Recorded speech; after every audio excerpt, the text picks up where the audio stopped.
I love going into movies and not even knowing what to expect. It just, you know, you just find it to be a whole different kind of movie-going experience. And that was this film.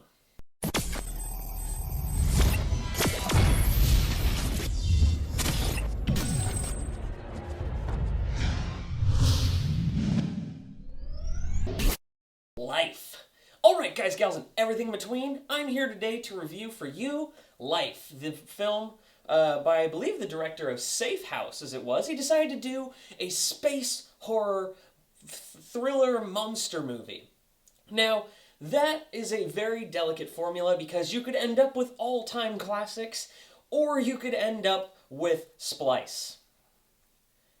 I don't even know if I want to put a poster up in the background, but maybe I will. Life stars Jake Gyllenhaal, Ryan Reynolds, and some other actors I don't know the names of, but they all did excellent. And that's actually the first point I wanted to cover, is this film's acting is top-notch. I mean, everybody is giving it their all. Actually, ironically, the weakest link in it was Jake Gyllenhaal, and that's probably the only time I've ever said that.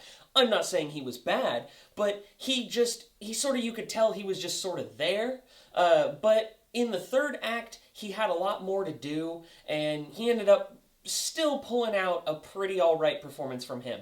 Everybody else, though, was on par the entire film, and actually, to me, the best actor in the whole film was Ryan Reynolds.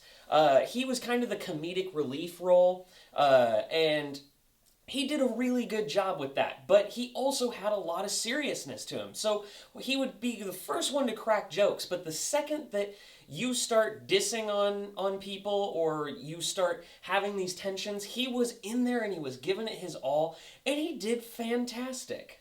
The cinematography, first off, they're filming in a soundstage, presumably, but it takes place on the International Space Station when we first discover life on Mars as this single cell, and then madness ensues. So it's a very contained movie, and it's almost 2 hours long. And I honestly didn't feel the length. You didn't feel like the set was getting stale, because they kept moving around. The director did such a good job immersing you that you actually genuinely felt like you were floating around in zero-G with them. And the attention to detail in the zero-G was incredible. Because of the fact that it's not like Star Trek where they get on it and they're waltzing along on a ship, they actually had to be in zero-G like 2/3 of the time, and everyone was floating in little details. Like, one of the characters had glasses with the band behind it, and you could see the band floating in the back, and it's little details like that that make me happy to be a movie lover, because you pick out all the little nuances. They looked at every detail in this film, and you can tell. As for the monster aspect of it, honestly, because of the fact that we don't know what Cloverfield 3/God Particle/Cloverfield Particle is, this actually, if you had called this, like, Cloverfield something, like, I don't know, Cloverfield blah, that's my professional title, everyone. Paramount and Bad Robot, I will take the money now for that title, you're welcome. If they had said, oh yeah, surprise, this was the next Cloverfield movie, I'd look at it and say, yeah, actually, you know what? It kind of does work, but I can actually see it. I bet there's some Easter eggs. Because seriously, guys, this film is H.P. Lovecraft, The Thing, and Alien all kind of bundled into one.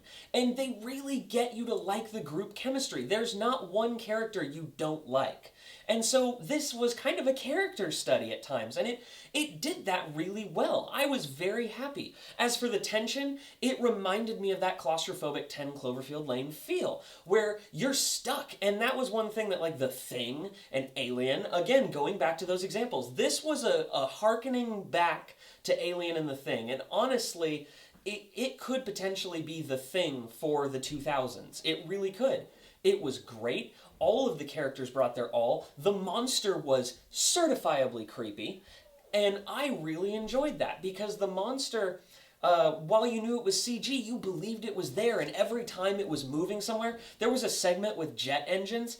Absolutely one of the most intense things I've seen all year.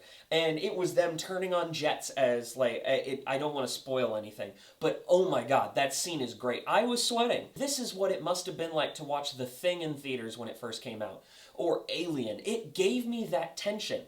Now, the ending, I won't spoil anything. The ending and the like last 15 minutes of the film are a little bit polarizing, in my opinion. I'm like, okay, some people are gonna love this, some people are gonna hate this. I'm a little on the fence with the ending, and actually, I think that was the weakest part of the film. Was the ending didn't feel like a natural ending for this movie. It just felt like they did it because they were told to, if that makes sense.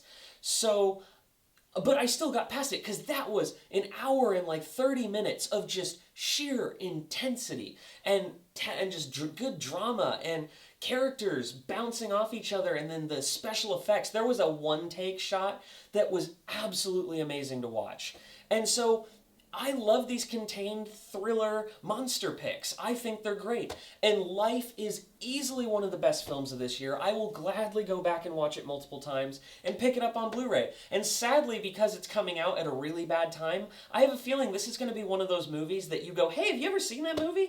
And they go, no. And you're like, oh my God, you got to watch it. You show it to them, and then they go, how have I never heard of this? And it's like, yeah, because it was going up against Beauty and the Beast in its second week and Power Rangers in its first. So yeah, it's probably going to get swept over, like under the rug.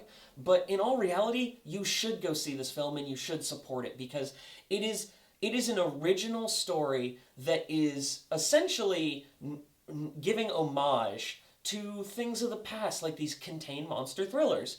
And I love seeing that. And someone put a lot of effort in this. A lot of people did. When you watch the film, you know that people worked insanely hard to make this amazing. And that's what it is. It is absolutely amazing. So I don't know if I'm going to put it to my highest rating, but I will say it is on the highest of high ends on big screen worthy. Alright guys, gals, and everything between, did you guys see Life, and did you enjoy it as much as I did? I hope you did. And I do plan on doing more Cloverfield videos here in the near future, but I am still dealing with Paramount because they're being, well. So, that being said, I want to hear from you guys, so don't forget to like and subscribe. Got plenty more videos coming to you. Love you guys.